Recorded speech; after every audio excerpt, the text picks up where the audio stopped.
I guess, our first business forum or business forum for the year. Okay. The main thing we want to do though is we have 3 sponsors who help LSIA to, carry out the tasks that LSIA does do. So we want to show our appreciation. That's really the first order of business. So what I'm going to do is I'm going to call each sponsor up and ask them just to kind of stand, and we just want to show our round of applause by thanking you for the things that you do. So Bruce, if you could, this is Bruce Bain of Bruce Sells Lithicum. And this is Shirley System of Douglas Realty, right? Got it. And Amy Salmon of the Salmon Insurance Agency. Brick and mortars are tough. Everybody knows how tough they are to run. And, they got brick and mortars. Everyone here, after we're going to get to Kelly in just a second, everyone here has them. So that's hard, especially in today's environment where you can have a location, thousands of miles away, and just have a place in cyber in the internet. So, it's really remarkable, in my opinion, what you all do. It's really remarkable. And we're going to circle back, give them each a chance to talk a little bit about their business. Okay. Right now, what I want to do is I want to introduce Kelly Murray. Okay. Kelly has a business right here in Lithicum, Stitch Your Legacy. Okay. She's going to be our first speaker, our first feature speaker. I guess the other gentleman that we invited, something must have happened. So, Kelly, if you get a chance, when you have a moment, you can just tell us a little bit about your business and talk about anything that you want to talk about. Actually, I'm glad to follow you because one of my, this is a purpose mission for me, to have Stitch Your Legacy. And I have a youth right now sitting with 7 other women in my crochet circle. And she was timid when she stopped in yesterday. She's like, do I have to pay you for the crochet circle? I said, no, honey, just come and join us. And she's sitting there right now. She's got crack glasses. And she is surrounded by like-minded crocheters, and they're just talking and finding that place where she belongs. So I'm glad to follow you. I've been open for about a year. I'm right next to the post office. It's called Stitch Your Legacy. I teach sewing classes and crochet lessons, but the point of it is community. If anybody's interacted with the shop, the stories are not about selling anything. In fact, I've been covering the rent out of my own pocket since I started. So I have hope that, it'll make sense and I'll be able to keep the doors open and keep going. But the point of it is we need to sit together and remember what we have in common, because it's so much more than what separates us. And we can do that on our project. I've got 2 women there. They don't work on anything, but they're organizing my buttons because they just want to be a part of something. So go ahead, have my buttons in. I have yoga that's held on Sunday mornings. Someone comes in and does yoga there. Mark Chang, I think, donated a yoga mat to me early on. Appreciate that. But most of the activities are surrounded around sewing. I do a game night on Tuesdays that we also had youths coming to that as well. We just play Rummy Cube, and Sylvia comes, she brings Mahjong, so we're learning how to play Mahjong, and there's no charges for these things. I'm just trying to build community. And I actually have to get back to my crew tonight, so I'll pass it back. Well, we just go ahead and pass it down. We've got any chance. Thank you for having me, Amy Salmon with Salmon Insurance Group. Public speaking is not my forte, so just get that off right off the bat. I've had my agency in Linthicum for 8 years. However, I have lived in the Brooklyn Park, Linthicum area my entire life, so sort of like he did. My in-laws live here. My husband grew up here. Sam name has lived here for a really long time. So a few things that I want to touch on. So when you spoke about the brick and mortar, it is hard to have a brick and mortar right now. Prices are outrageous for everything from, rents to, BG&E, you all know that. It's the same for businesses, it's for residents. With insurance, I could have went completely remote years ago. We have that technical ability. We don't need to have people in our office. They can sit at their home and with their computer and do what we do on a daily basis.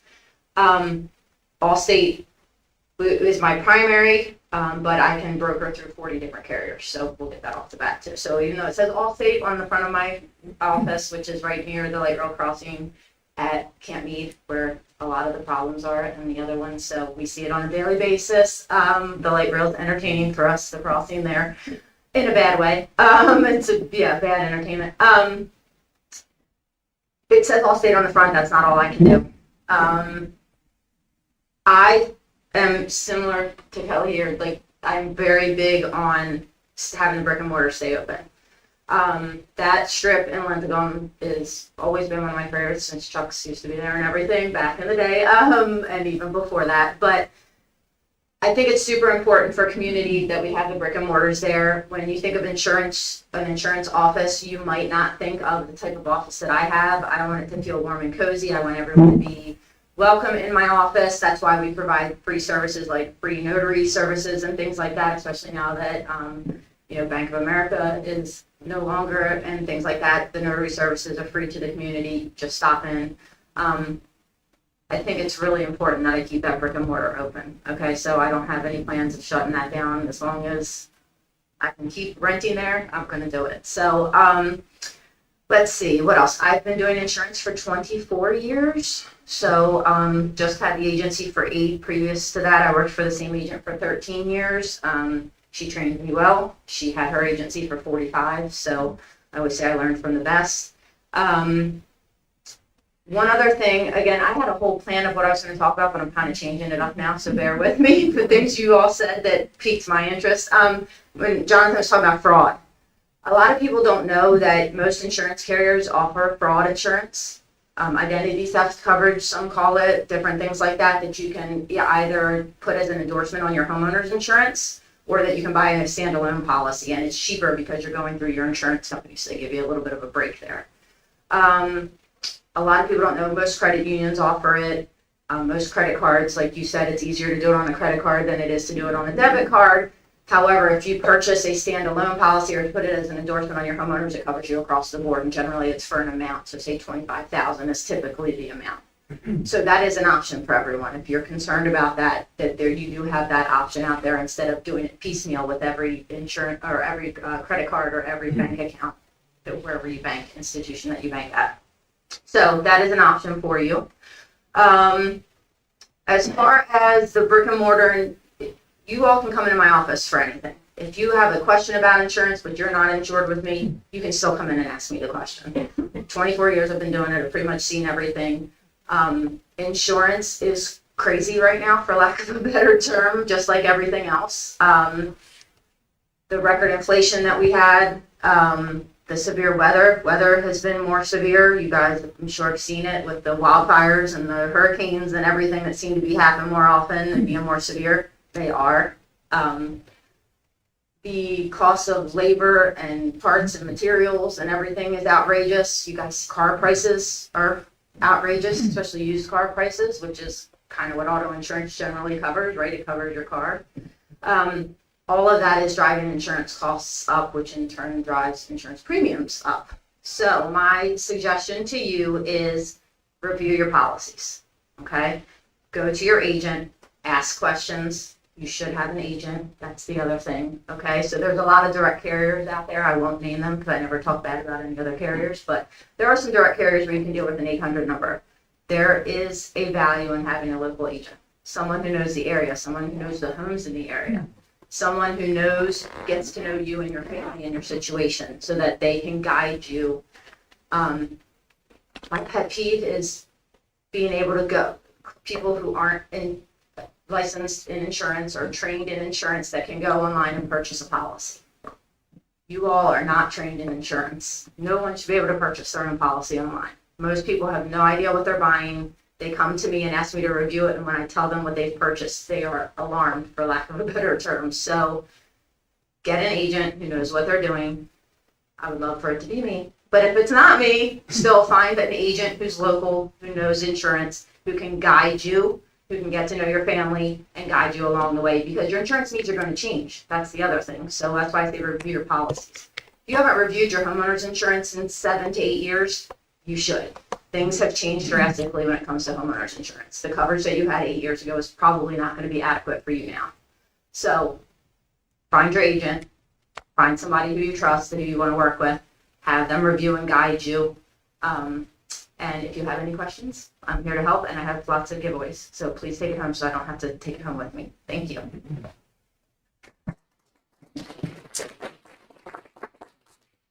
I am Shirley Stinchcomb, and I do not do public speaking at all.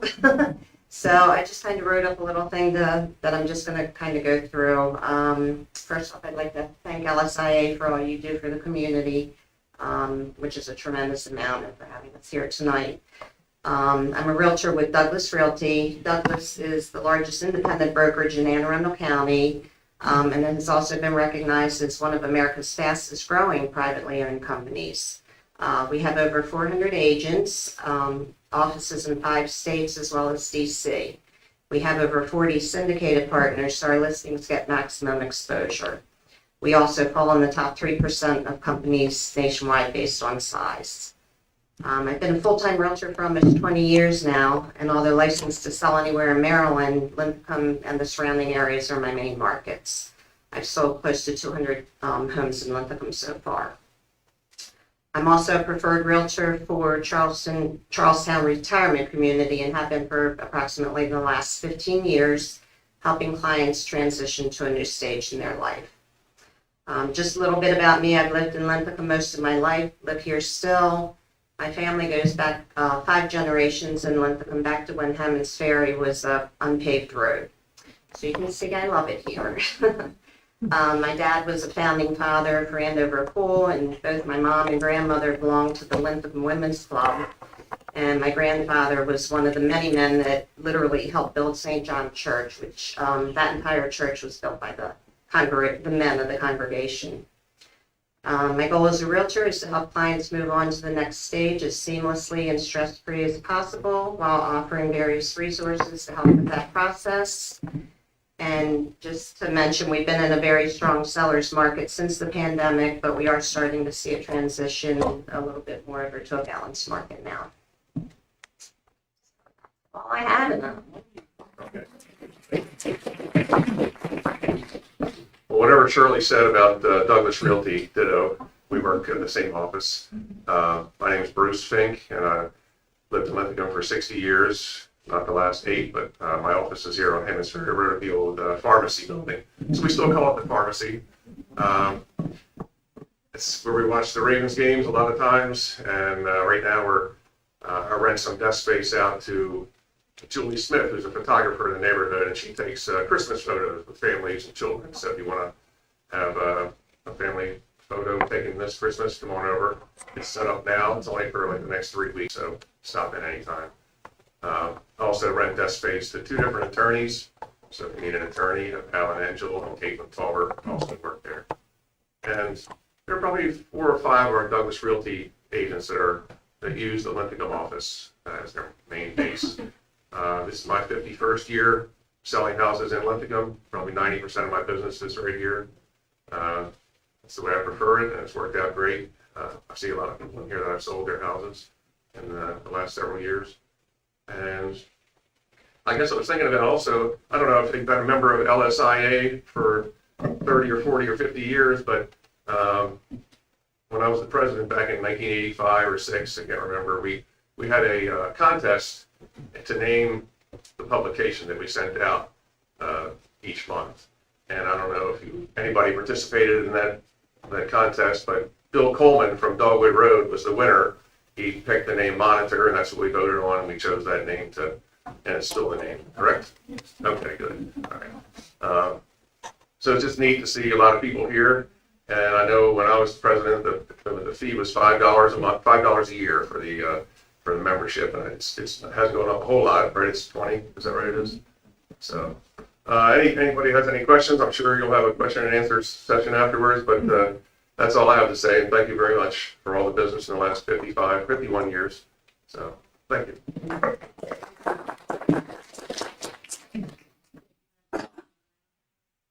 I was just gonna pass, I was just gonna make it around. I'll let you see that. Anybody have any questions? I'll bring the mic, just sit on. I'm sorry, let me say one more thing. I have some postcards up here. My son Adam got his real estate license finally about 3.5 years ago, and we worked together as a team. He's not here, so I didn't mention him, but he chose to go to the Capitals hockey game tonight. You're gonna rush over watch it. Thanks, guys. Does anybody have any questions? I'll bring the mic over. Hey, hold on. Hold on. Good evening. For the insurance individual Allstate, is it any problem switching agents? So it used to be, up until about a year ago, Allstate frowned upon that. It's the term that I'll use. And I see why they did. They didn't want, there are some unsavory agents out there, just like with any industry that you're in. They didn't want any unsavory agents stealing clients from other agents. So I completely understand why they did that. About a year ago, they've opened it up where if you would prefer to have a different agent, you do have that ability. You just have to fill out a form. There's just a form that you have to fill out. Okay, and we're coming over to you. We live on Sycamore. Wonderful. Yeah, our agent went to this new grandiose staying at home and talked to me over the phone, but we like eye contact. I love having people come in. I Yeah. pay a lot of rent to please come into the office. That's great. We'll be there next week. Perfect, let me know. Yeah. And I do have an ask real quick, I forgot to say. I have an ask of you. Every year, I don't know if anyone has seen, but I do a scavenger hunt, a holiday scavenger hunt. I started it during COVID as a way to get a safe way to get families out and do something festive.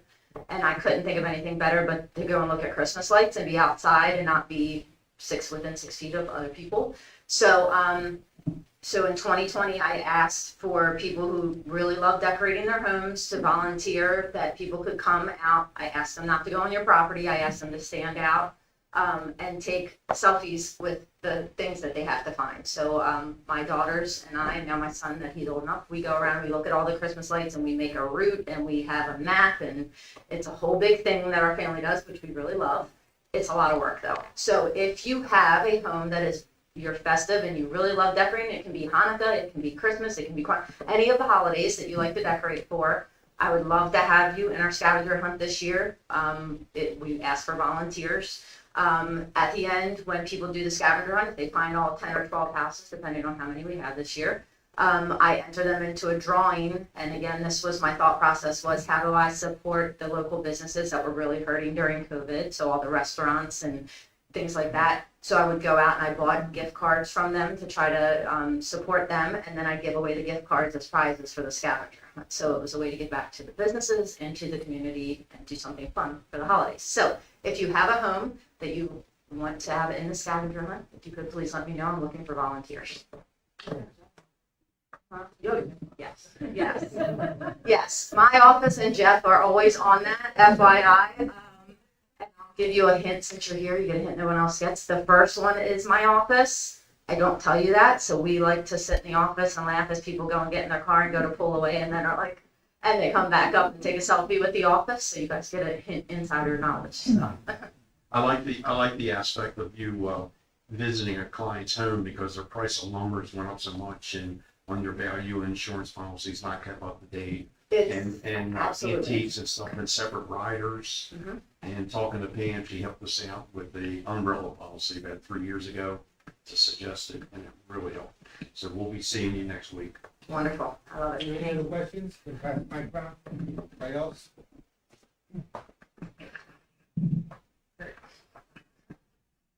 Okay, well, once again, we want to thank everybody, especially our sponsors, for making it happen. Like I said, every organization, they all cost money to run. So again, thank you for being sponsors. Thank everybody, Kelly especially, for coming up. And that's going to continue the fourth of our meetings.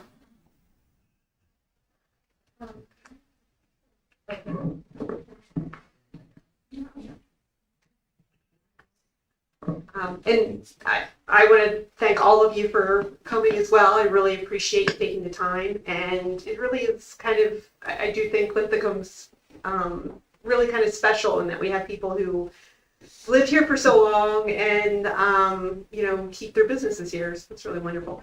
Well, we also have Delegate Chang, who has come to our meeting tonight. So, Delegate, would you like to give us an update or tell us what's going on? Or Great.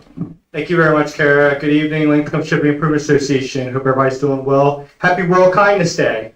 So it's really good to hear about the presentation that was given earlier about trying to show kindness to others in the next generation and in the community around us. Wanted to provide an update for you that the legislative session will start in January, the second Wednesday. So if there's any legislation, policy-wise or fiscal-wise, please let us know. As a state, we are currently monitoring the incoming administration's policies that could be coming forth and how that'll affect the states. Some macro information that I wanted to provide is that there are 160,000 civilian federal jobs in the state of Maryland, and it's $23 billion impact. And we as a state are currently watching the data and the information that's being set forth by the incoming administration and how that will affect our state's economy, our state's budget, and specifically about two major infrastructure projects, one being the Federal Bureau of Investigation. The current federal administration, they had approved that the FBI headquarters would be in the state of Maryland. With the incoming administration, we'll have to see what happens with that. The second major infrastructure that we have in our state that had made a commitment by President Biden, but we'll see what happens with the incoming president, is the Key Bridge. And that is a multi-billion-dollar project that we hope that the incoming administration and the new Congress that comes in will support. Yet there's a lot of uncertainty there, and we're going to see what we're going to do to be able to work with our federal partners. Overall, the state budget is a $63 billion operating budget, $10 billion capital budget, and Linthicum community has benefited a lot from those investments that have been made, specifically the school that we are in right now, also the various parks in Linthicum, the Linthicum Veterans Memorial, the Linthicum Women's Club. So there's multiple projects that have benefited from state dollars. But right now, we're really monitoring closely what's going to happen. You're going to hear a lot of news, if you haven't already, about a structural deficit in our state. It's right now about $2.5 billion for this coming year, and then long-term, about $5 billion. And we get every quarter we get revenue forecasts or revenue projections that come in. And right now, as our state goes as far as income tax, it's pretty much level. We're slightly down, but then there's the corporate taxes and then sales and gaming. Sales tax a little bit down. Gaming's doing pretty well. So those are the major sources of income that are in, but we have a lot of commitments as a state, specifically with regards to education, that we're going to see what we're going to do to be able to fully fund that and make sure that our children's and the education are invested properly. Some of the changes that we did make during the last fiscal year is regards to the Transportation Trust Fund. Historically, over the past century, as was mentioned in some of the presentations by the small business owners, that the motor fuel tax has been primarily the source that has provided funding for the Transportation Trust Fund. And that goes everything from your 170 road surfacing to your bridges to different other modes of transportation and infrastructure that exist around our entire state in all 24 jurisdictions.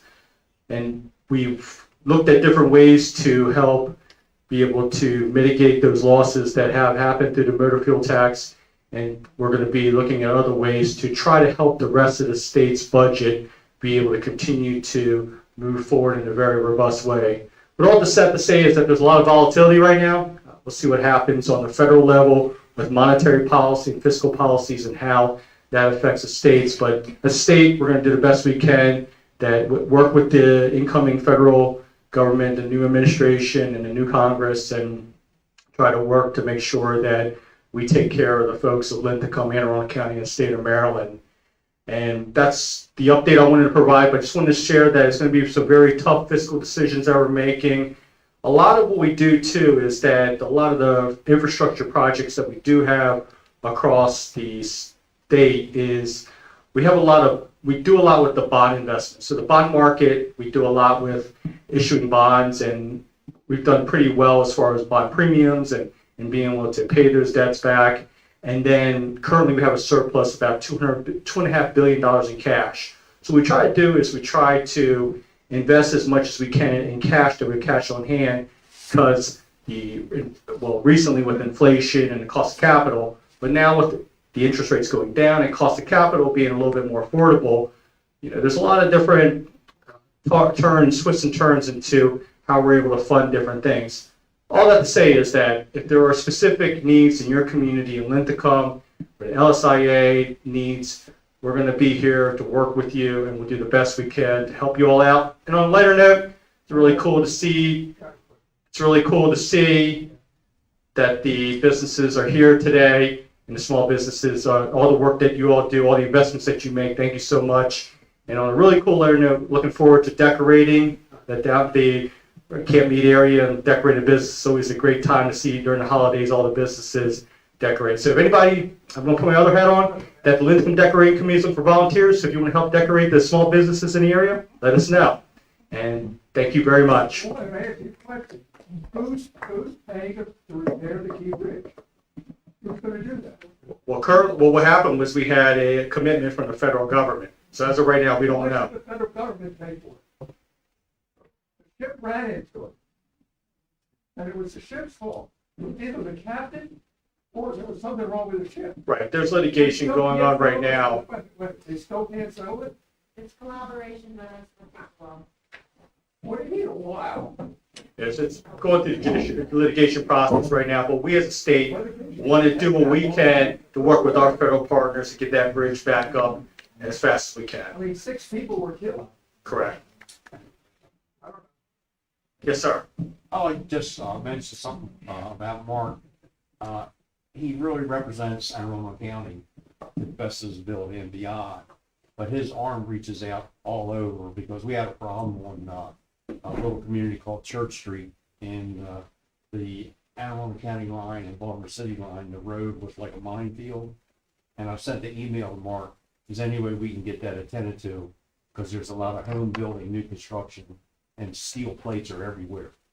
And I didn't realize the fast turnaround, but Mark contacted Baltimore City Transportation and road repair. And in 3 days, we had an answer come back and a commitment that your request is moved way up on the list of repairs.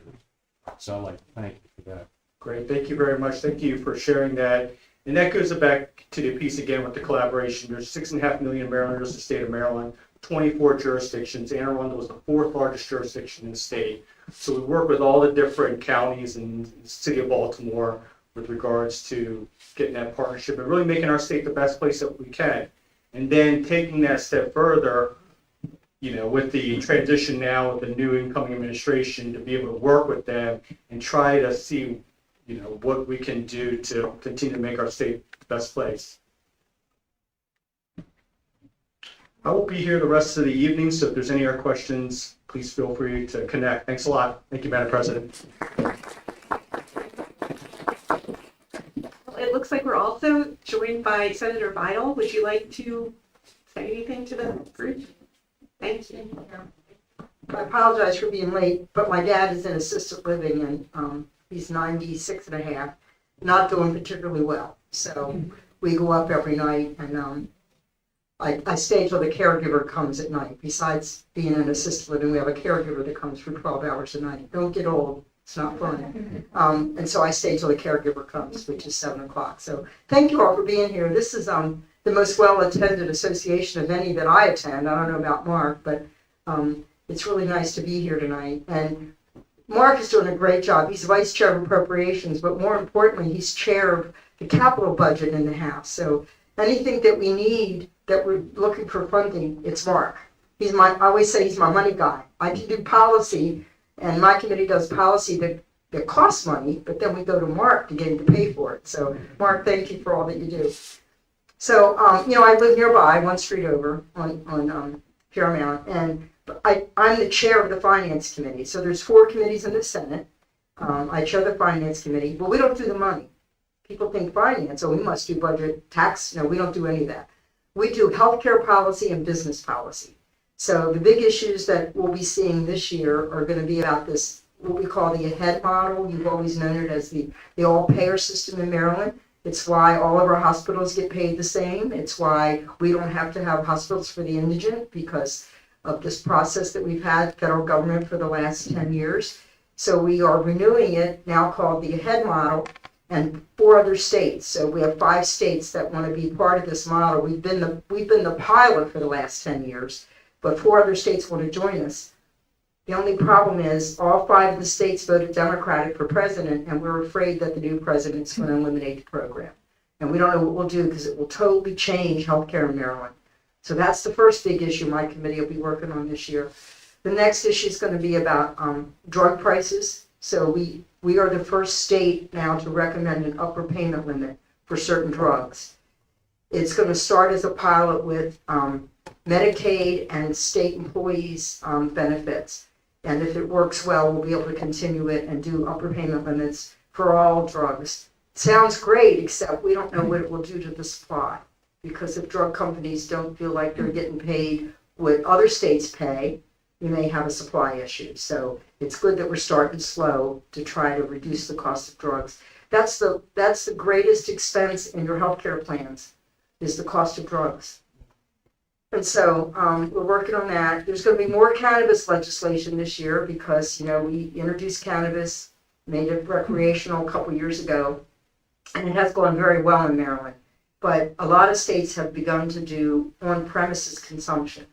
So I had a meeting today about they're going to try probably on-premises beverage consumption, no smoking. Maryland doesn't allow indoor smoking. And so there won't be smoking, but it could be edibles and beverages indoors. It hasn't passed yet. Counties will have some control, but the Maryland Cannabis Commission will have more control. And so that'll be a big issue this year. Trying to think, not in my committee, I don't think, but people want to be able to gamble on their phones. Any of you do sports gambling? You don't have to raise your hand. But sports gambling is big, but now they want to expand it to all gambling, and I do have concerns about that. I think gambling is very addictive, and I've actually seen a family member lose their home gambling online. So online, and that was years ago. But she lost her home. She went to jail. It was. I just think gambling is very addictive, and so it's a real concern. I'm going to have a bill this year to enforce children and drooling. This vaping issue. We had enforcement that kind of went by the wayside when it changed from the Comptroller's Office to the ATCC, so we're going to put it in law that ATCC, that's the Alcohol and Tobacco and Cannabis Commission, that they can enforce that vaping products, drooling products can't be sold to children under 21, which is the law, but it's not been enforced. So those are some of the big issues we're going to see this year, but I think I have a really busy committee. We had 400 bills last year. We had more bills than any other committee. I have 2 new analysts, which is going to add a little. We have 3 analysts in every committee. They're attorneys that do our bill writing and amendments and things, but 2 of my 3 are brand new. So it'll be an interesting year, but it's really going to be about the money. So Mark's going to be really important this year, and it's always great to work with him. Love having him in Team 32. The other big player that we don't that doesn't get to this side of the county too often is Sandy Bartlett, who's vice chair of Judiciary. So I'm really proud of our team to have 2 vice chairs and a chairman. I think you're well represented, and we're happy to hear from you. As Kara knows, she can reach out to us anytime. So I had an email from you today about police officers at the light rail station. So we don't have the money to do that. We don't have the police officers, more importantly.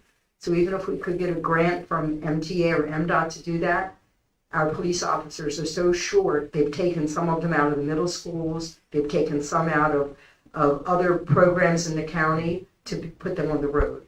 Our new graduation class was 6 officers, that's all we got. We talked a lot about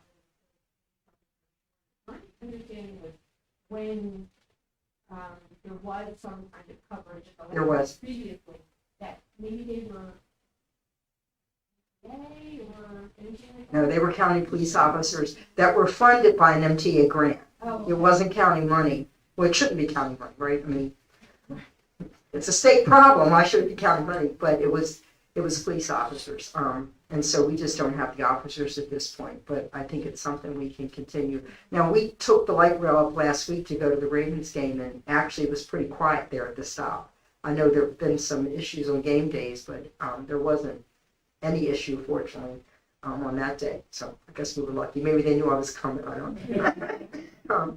So, I mean, there'll be, it's going to continue. I send out a newsletter during session, trying to keep you up to date on what bills are passing and what's going on. And we do a Friday Senate press conference, and so most Fridays I'm there if you want to watch that. But I'm happy to take questions, help wherever we can. I think you all know how to reach me.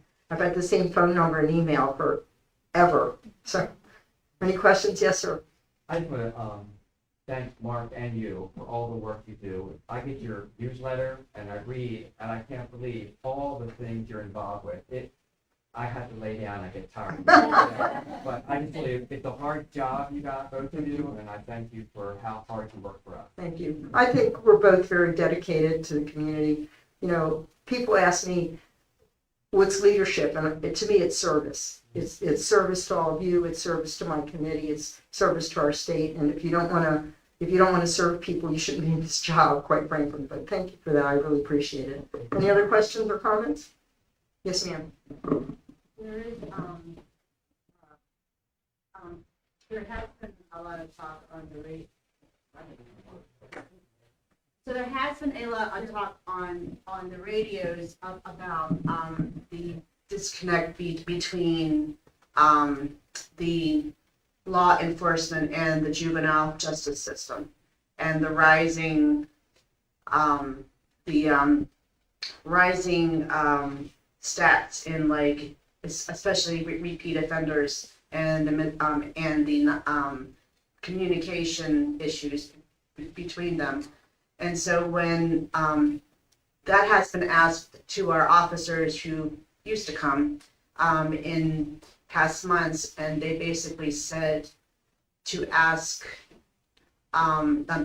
basically said that their hands were a little tied, and to ask you all to, to talk about, either making laws or amending laws that would help them more with the repeat offenders and with being able to share the information with the people who need to hear the information. Thank you, Lord. We did pass some bills last year to strengthen what had been done prior years. Now, I'm going to preface this by saying I don't sit on JPR. Mark doesn't sit on judiciary, but we knew there was a problem. This is the issue, though. Kids under the age of 13 should be referred to what we call SINs, which is children in need of supervision. And every child that has committed a crime should be referred, and parents should be involved, and maybe there's things at home that need to be done. Maybe they're missing school.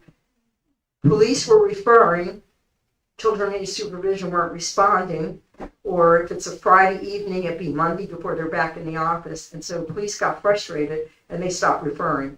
There's two sides to every story. If I haven't learned anything in my 26 years in the legislature, is that there's two sides to every story. And so it became very frustrating. We tightened that up last year, that kids that commit certain violent crimes, even under the age of 13, should be arrested. I don't know what to do about the repeat offenders, because a lot of those are over 13. They're between 13 and 18. And we have a juvenile problem in Maryland. We do. You've seen the malls that have gone to supervised. We had our grandchildren in Arundel Mills. I was kind of shocked. They stopped and put bands on us to confirm that we were with the children, and the children were not there on the 10. And they were 5 and 7, so they were worried about these two little ones running around the mall. But they have, all the malls, I think, have gone to supervision. Kids can't just roam around the malls. That's a good thing. But there is, there has been a problem with, increased treatment on crime. And they can be arrested over the age of 13, they can be arrested and, convicted and considered on repeat offenders. So is it the police? Is it the kids? Is it the court system? I don't know. We didn't do anything for kids. We didn't change anything for the kids over 13.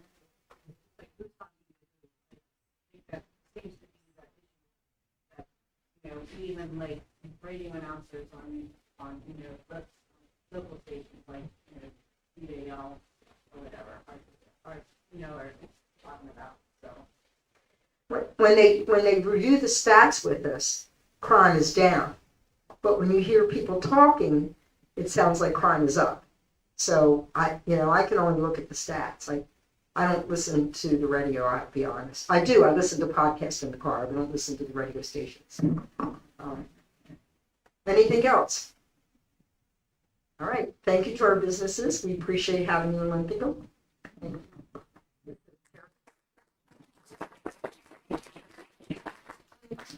Would you like to come and say your piece? Yes. I am an impromptu speaker, so please bear with me. I might be stumbling through this. But I am a longtime board member and committee chair for the General Federation of Women's Clubs. If you ever drive by our little house, it's a little blue house set back on the road off of Hammond's Ferry and Kingwood. I live on Kingwood.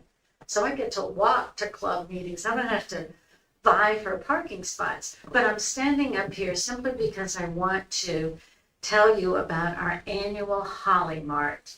And Vicki is also a club member back there, so please, Vicki, if I forget to say anything important, just chime in. I probably need all the help I can get. But we do have this annual, we participate in a Holly Mart that's held up at the Methodist Church. Hopefully you've been to it once or twice before. This year, instead of it being 2 days, it's only 1 day. And I will basically just give you some information about it. Bear with me. Our annual fundraiser will be on Saturday, December 7th from 9 to 1 p.m.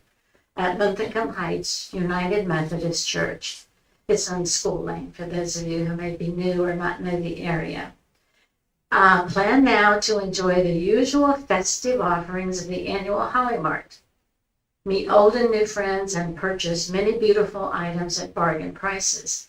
And many of these items, I guess all of these items, are made by members of the Greater Federation of Women's Clubs. Vicki works back there on it as hard as any of us do. It's a real delight. It's a fun time.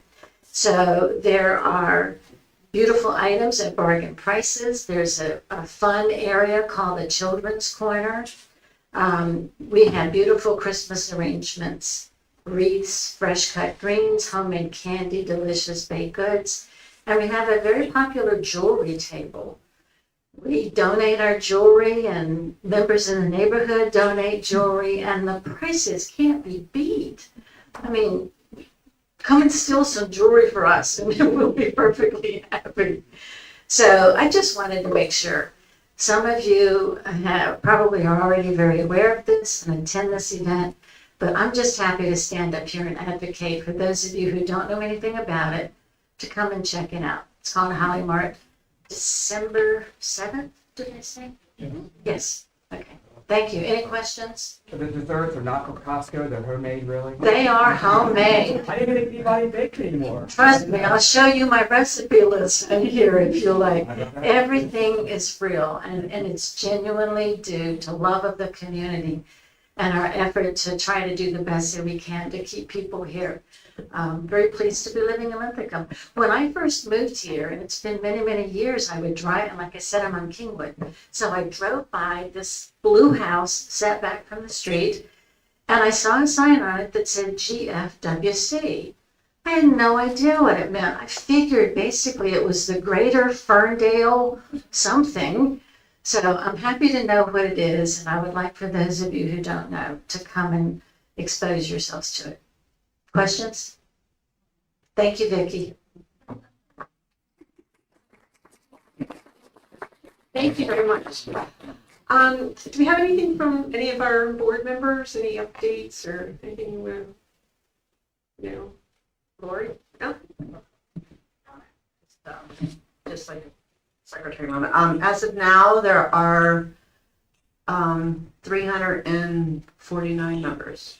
And also, there were a few who I reached out about renewing your membership. So if you have not received your monitor, please let me know.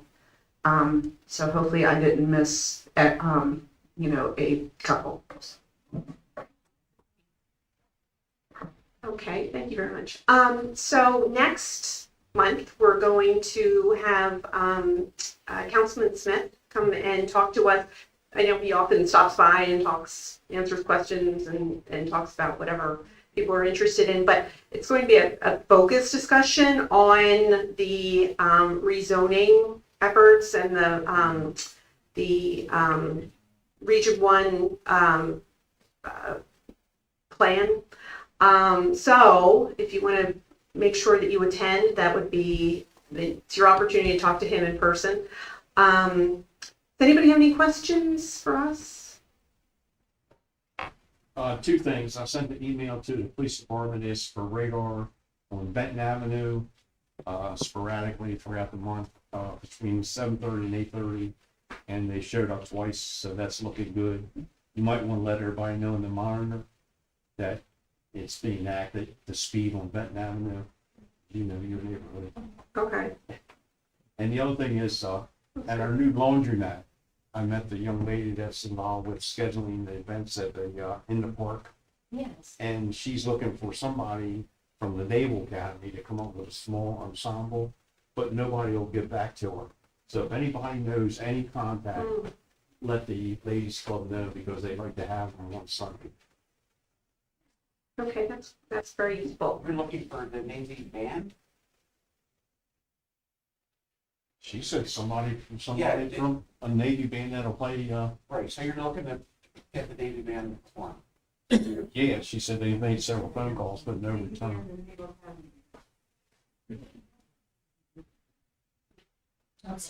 I might be able to help you with that. There you go, there's a weapons right there. Never know until you ask. Okay, so any other questions from anyone? Well, thank you all very much for coming, and thanks again to our business owners and to our representatives. We're really glad, and thank you all for being here. So I always kind of thought this was a well-attended meeting. It's nice to know that we have one of the best attended meetings in the area. So I hope to see you next month. Okay, thank you.